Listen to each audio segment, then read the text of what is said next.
Proclamer l'Évangile, ou parfois simplement en témoigner, rencontre de l'opposition.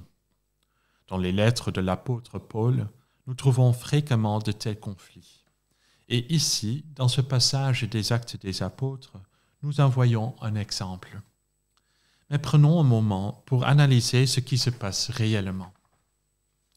Les chrétiens étaient appelés la Voix, et cette communauté suscite une grande agitation, comme le note Luc.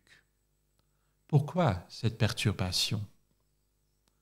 Paul semble avoir affirmé que les dieux faits de main d'hommes ne peuvent être des dieux, ce qui met en péril les affaires des orfèvres qui fabriquent des statues de la déesse Artémis.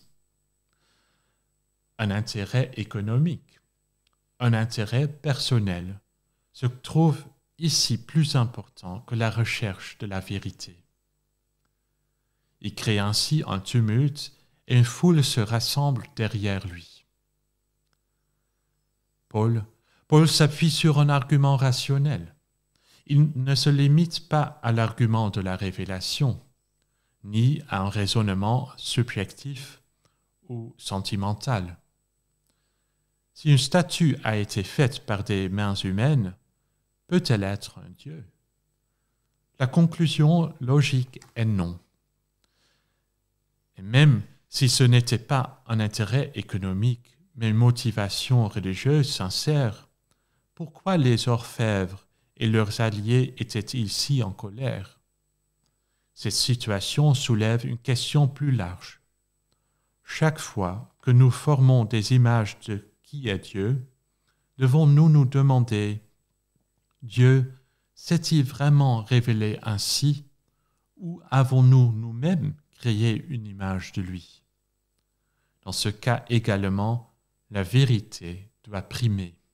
Le greffier de la ville, bien qu'il ne semble pas être du côté de Paul et de l'Évangile, se soucie de la vérité. Il reconnaît que l'argument de Paul est valide et qu'il n'a pas profané le temple. Il plaide également pour la justice.